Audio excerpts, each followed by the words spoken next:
Si on limite encore les bateaux, vu la conjoncture actuelle, le problème du gasoil et tout ça, ça ne va pas le faire longtemps. Si on empêche les bateaux de travailler comme ils le font actuellement, ça va certainement coincer à un moment ou à un autre. Au niveau des rejets, alors je vais prendre l'exemple de mon bateau. Mon bateau fait 13 mètres.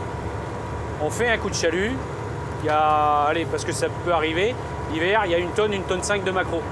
Comment on fait? On rentre, on arrive à quai, bah c'est bien, vous avez ramené des poissons à mettre au rejet, au revoir, vous pouvez repartir. J'ai des matelots, moyenne d'âge du bord, 45 ans. Moi, si je dis à mes gars, bon bah les gars, on va ramener les rejets, hein, on va faire une petite promenade en mer pour pêcher 1 tonne de maquereau, qu'on va pas reprendre, qui vont pas nous être pris à un rond parce que ça va passer en rejet. Est-ce que vous allez être d'accord? Là, je connais tout de suite leur réponse. Hein. Les gars vont me dire, bah, si tu veux t'amuser à ça, bah, nous on reste à terre et puis t'as qu'à aller en mer tout seul. Le problème, il va être au niveau de l'armement et au niveau de l'équipage avec. Hein.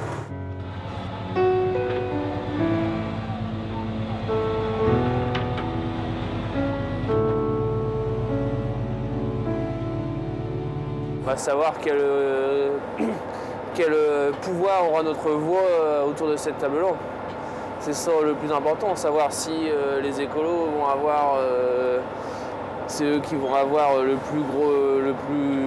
la plus grosse parole, ou bien alors si c'est nous en tant que professionnels et en tant que meilleurs observateurs, enfin les meilleurs observateurs dans la place, c'est à nous normalement de décider quand même, de savoir comment ça se passe, comment ça évolue et des choses qui vont être à mettre en place.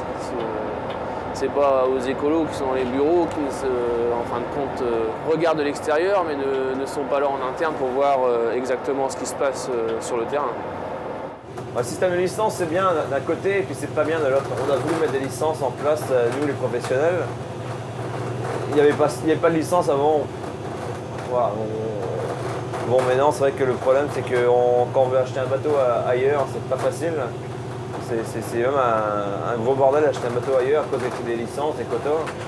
Mais ça encadre bien aussi le métier. Voilà, faudrait que ça reste une pêche pour les petits bateaux. Voilà. Au niveau sélectivité, il va falloir faire encore un effort, qu'on le veuille ou qu'on ne le veuille pas. Il y a certainement encore du travail à faire. On a beaucoup travaillé sur les merluchons, sur les grilles à langoustine. Tout ce qui a été fait sur la sélectivité, c'était un peu ça aussi, c'était d'anticiper.